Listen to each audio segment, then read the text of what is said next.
नमस्कार दोस्तों योगी आदित्यनाथ एक ऐसे नेता हैं जो कि आम तौर पर लोगों को खुली धमकियां देते हैं। ये हमेशा मारने और काटने की बात करते रहते हैं। क्या ये चीजें किसी नेता पर शोभा देती हैं? योगी आदित्यनाथ को ऐसा नहीं करना चाहिए। योगी आदित्यनाथ एक कट्टर नेता हैं और ऐसे नेताओं को इस देश में नहीं रहना चाहिए। दोस्तों ये सब बातें मैं नहीं कह रहा, इस देश के कुछ लोगों के द्वारा कही जा रही हैं। दोस्तों यदि आप यहाँ पर समझ रहे हो तो मैं आखिर किस चीज़ की बात कर रहा हूँ। योगी आदित्यनाथ का जो एक एटीट्यूड है वो हरदम ये कहते हैं कि मैं किसी गुंडे से नहीं दबता। देश में कहीं भी कोई गुंडा होगा जो गलत कर रहा होगा, मैं उसे ढूंढ कर निकालूंगा और उसे सजा दूंगा। दोस्तों रिसेंटली मैंने योगी आदित्यनाथ का एक इंटरव्यू सुना, जिस इंटरव्यू में वो अपने एक स्टेटमेंट के ऊपर बता रहे हैं। उन्होंने एक स्टेटमेंट दिया था कि बटोगे तो कटोगे, एक रहोगे तो सेफ रहोगे। महाराष्ट्र में ही कुछ महीने पहले एक स्लोगन उठा था, बटेंगे तो कटेंगे। वो भी ऐसे ही विभाजनकारी स्लोगन था। विभाजनकारी नहीं था। आप मुझे बताइए, ये देश गुलाम क्यों हुआ? क्योंकि जातियों में विभाजित था। अगर उनको जोड़ने की बात की जा रही है कि वे बंटो मत, अच्छे के बारे में सोचो, विकास के बारे में सोचो, विरासत के बारे में सोचो। ये उछला नहीं था, ये यूपी से मैंने ही कहा था कि बटेंगे तो कटेंगे, एक रहेंगे तो सेफ रहेंगे। जैसे कि आपने योगी आदित्यनाथ जी को सुना, तो मैं आपसे एक सवाल पूछना चाहता हूँ कि आप काटने का मतलब क्या समझते हो? योगी आदित्यनाथ जी जो ये बात कह रहे हैं बटोगे तो कटोगे, क्या इसका मतलब ये हो सकता है कि यदि आप हमारे देश में रह रहे हो और यदि आप किसी दूसरे धर्म में जाते हो तो हम आप पे कट्टरता दिखाएंगे, हम आपको नुकसान पहुंचाएंगे?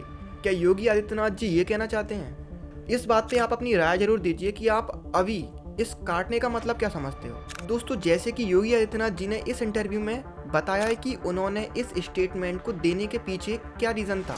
दोस्तों यहाँ हम इस बात को थोड़ा समझने की कोशिश करते हैं कि आखिर इस कटने का मतलब क्या है। दोस्तों इस चीज़ को समझने के लिए आपको पहले 1947 में जाना होगा। 14 अगस्त 1947। दोस्तों ये वो दिन था जब भारत और पाकिस्तान का विभाजन हुआ था। अब दोस्तों भारत में कुछ ऐसा होता है, जब किसी को कोई खबर नहीं थी, लोग सोकर उठते हैं और सुबह वो देखते हैं कि उनको एक खबर मिली कि तुम लोग अब पाकिस्तानी हो और तुम लोग अब हिंदुस्तानी हो। अब दोस्तों जो लोग कल तक एक दूसरे को अपना भाई या मित्र मानते थे, वही लोग दूसरे दिन पराये हो गए।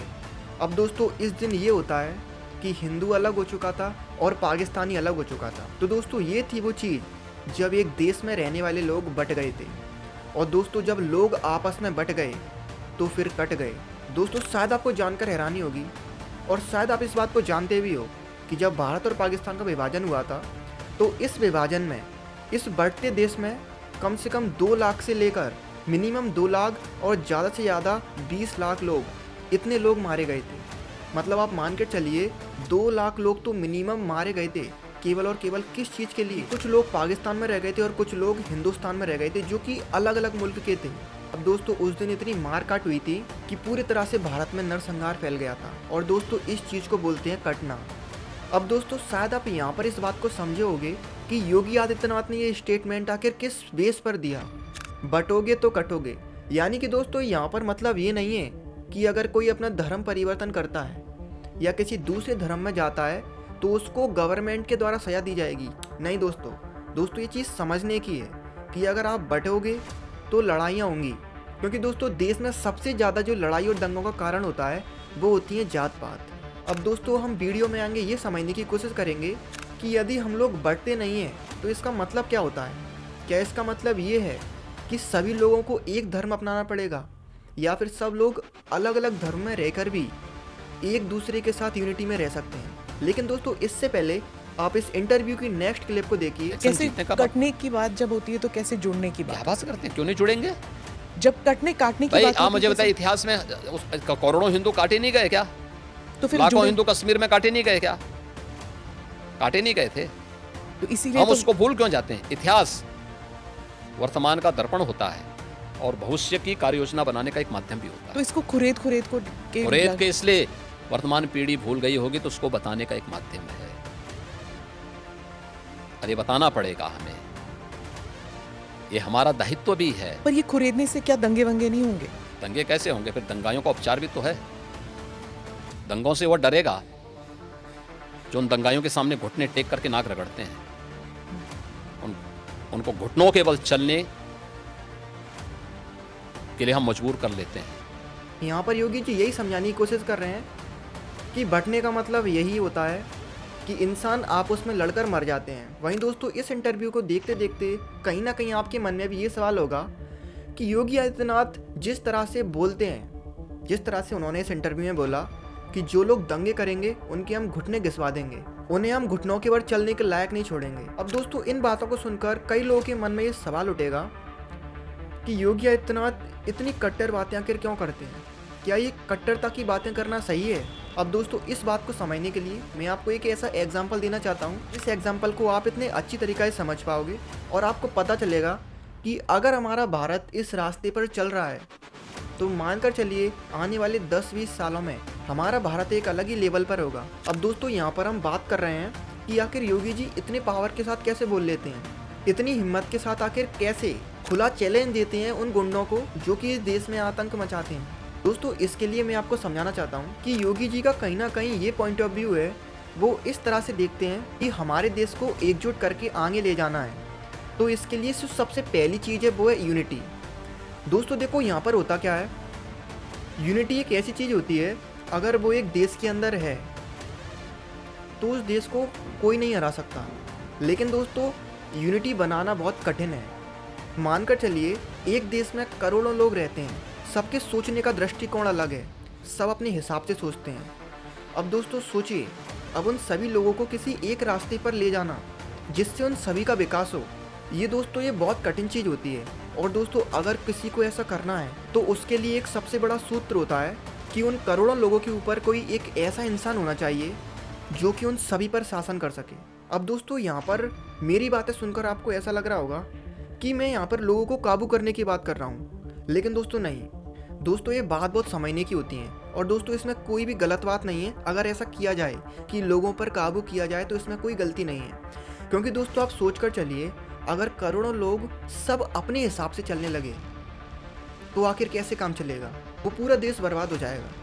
इसलिए दोस्तों अगर किसी देश में यूनिटी चाहिए, उस देश में कोई एक ऐसा व्यक्ति होना चाहिए जिस व्यक्ति की बात को सब माने और दोस्तों उसकी बात मानना प्रायोरिटी हो। और दोस्तों मुझे कहीं ना कहीं यही लगता है कि योगी जी इसी दृष्टिकोण के साथ अपनी सोच को आगे बढ़ाते हैं। अब दोस्तों आपके मन में जो डाउट है कि क्या कट्टरता सही है, तो दोस्तों सबसे पहले हमें ये जो कट्टर शब्द है इसको हटाकर हमें इसकी जगह पर एक सम्राट शब्द रखना होगा। हमारे देश में एंशिएंट टाइम में जो राजा हुए, दोस्तों मैं आपको एक उदाहरण देता हूँ, उन्होंने चक्रवर्ती सम्राट बनना एक बहुत बड़ी उपाधि थी। लेकिन दोस्तों क्या आप जानते हो चक्रवर्ती सम्राट बनने का मतलब क्या था? दोस्तों यहाँ पर आपको बहुत ध्यान से समझना होगा। हमारे देश में महान चक्रवर्ती राजा हुए अशोक, जिन्हें सम्राट अशोक के नाम से जाना जाता था। अब दोस्तों सम्राट अशोक के समय से पहले हमारे भारत में क्या था? हमारा भारत टुकड़ों में बटा हुआ था। हमारे भारत में जितने भी राज्य थे उन सभी राज्य के अलग अलग राजा थे और वो सभी राजा अपने हिसाब से अपने राज्य को चलाते थे। इस वजह से वो अक्सर अपने आसपास के राज्यों से लड़ते रहते। इसी वजह से कोई राजा किसी दूसरे राज्य का शोषण कर रहा है तो कोई राजा किसी दूसरे राज्य का शोषण कर रहा है। अब दोस्तों इस वजह से हमारे पूरा भारत बर्बाद हो चुका था, क्योंकि दोस्तों हर राज्य में एक अलग अलग राजा था और वो अपने स्वार्थ को पूरा करने के लिए चाहे किसी से मिल जाता था। लेकिन दोस्तों हमारे देश में जब सम्राट अशोक चक्रवर्ती सम्राट बने तो उन्होंने इस पूरे भारत को जीत लिया। अब दोस्तों चक्रवर्ती सम्राट बनने का मतलब यही था कि इस पूरे भारत को जीत लेना। वहाँ पर सम्राट अशोक का ये दृष्टिकोण था कि उन्होंने अब सब राज्यों को जीत लिया है। लेकिन दोस्तों जिस राज्य का जो राजा था वो राजा अपने राज्य पर राज करता था, लेकिन अब वो किसके अंडर में आ चुका था? सम्राट अशोक के अंडर में आ चुका था। अब अगर वो कोई भी निर्णय लेता है तो उससे पहले सलाह लेनी पड़ेगी सम्राट अशोक से। अब दोस्तों यही वो चीज़ है जिसे हम यूनिटी कह सकते हैं, क्योंकि दोस्तों करोड़ों लोग करोड़ों तरह से सोचें, लेकिन कोई चीज़ जब आगे बढ़ सकती है जब वो किसी एक डायरेक्शन में जाए। तो दोस्तों हमारे देश के जो महान सम्राट अशोक थे कि उनका यही मोटिव था कि एक सोच के साथ पूरे भारत देश को चलाना है। तो दोस्तों शायद आप यहाँ पर अब समझ चुके होंगे कि आखिर योगी जी कहीं ना कहीं इसी दृष्टिकोण पर अपने देश को चलाना चाहते हैं। अब दोस्तों यहाँ पर वो सवाल आता है, जब सब कटेंगे और बटेंगे नहीं तो आखिर इससे होगा क्या? क्या सभी लोगों को एक ही धर्म मानना पड़ेगा? तो दोस्तों ये पूरी दुनिया जानती है कि हमारा भारत देश धर्म प्रधान देश है। यहाँ पर कभी किसी को नहीं रोका जाता कि आखिर वो किस धर्म का है। ऊपर से दोस्तों जो दूसरे अदर रिलीजन होते हैं उन सभी को और ज़्यादा सपोर्ट दिया जाता है। तो दोस्तों इसका मतलब ये नहीं है कि अगर कोई देश एक डायरेक्शन में चलता है तो वो कट्टर हो जाता है। हमारे भारत देश में जितने भी लोग रहते हैं उन सभी का एक धर्म है, हिंदू धर्म। क्योंकि दोस्तों जिसने इस धरती पर जन्म लिया है वो इस भारत भूमि का ही व्यक्ति कहलाएगा। इसलिए दोस्तों योगी जी का यही स्टेटमेंट है कि धर्मों और जातियों के पीछे लड़ना बंद कीजिए। आपको जो धर्म मानना है मानो, लेकिन अपने आप को हिंदू मानो। तो दोस्तों उम्मीद है कि इस वीडियो के जरिए मैं आपको कुछ समझा पाया हूँ। और दोस्तों मेरा आप सभी से निवेदन है कि हमारे इस दुनिया में जो कुछ भी चल रहा है, हर इंसान पर इतना टाइम नहीं है कि वो उस चीज़ को समझ ले। इसलिए दोस्तों हम जैसे लोग यहाँ पर बैठे हुए हैं जो कि आपकी मदद करने के लिए ही हैं। इसलिए दोस्तों इस चैनल से जुड़िए जिसके जरिए दुनिया में जो कुछ भी हो रहा है वो हम आपको समझा सकें। तो फिर मिलते हैं किसी नेक्स्ट वीडियो में, तब तक के लिए धन्यवाद।